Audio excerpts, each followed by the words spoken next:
You've been told God's promises are yours for the claiming. Yet here you are, knees raw from prayer, heart frayed by waiting, wondering why the blessing feels further away than ever. What if the pain isn't a detour, but a divine appointment? The truth is raw. Every promise God has for you is wrapped in a crucible designed to refine your faith. And if you're not careful, you'll miss the sacred purpose behind the suffering. Joseph didn't become prime minister in Egypt without being sold into slavery first. And your dreams won't materialize without a season of chains. God's timing isn't cruel, it's calculated. He's not waiting because he's indifferent, but because he's building something in you that can't be shaped in sunshine alone. James 1:2-4 isn't a warning label. It's a job description for the chosen. Don't let the enemy sell you the lie that your pain is punishment. It's the pressure that transforms coal into diamonds. You think David wanted to hide in caves while Saul hunted him. Yet those shadows forged a king who could lead a nation. The same God who closed doors in your face is the one who will open heaven itself when you've learned to trust him with the locks.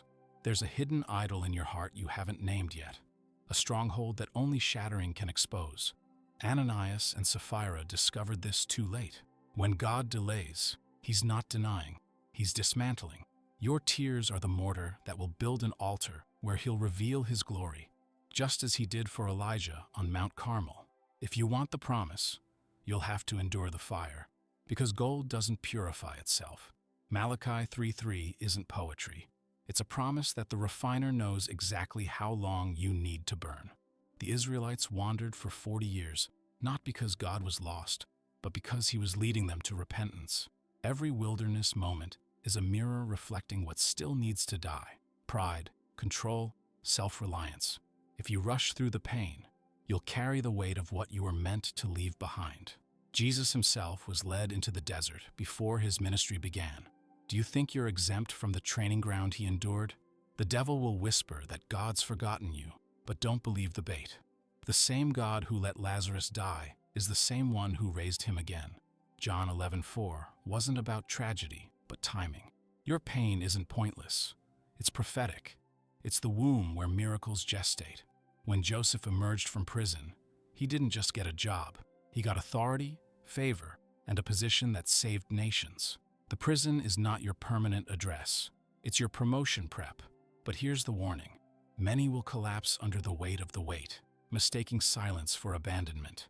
Don't let your eyes deceive you. Just because you don't see movement doesn't mean there's no momentum. The Red Sea parted because the Israelites walked forward in faith, not because they saw the path. If you retreat now, you'll forfeit the front row seat to God's faithfulness. The cross came before the crown, and not just for Jesus. Your scars are the signature of a God who turns wounds into testimonies. So stop fighting the fire. Stop resisting the weight. Stop questioning the delay. Every tear, every sleepless night, every heartbreak is a brick in the altar where God will meet you, not to explain the pain, but to show up in power.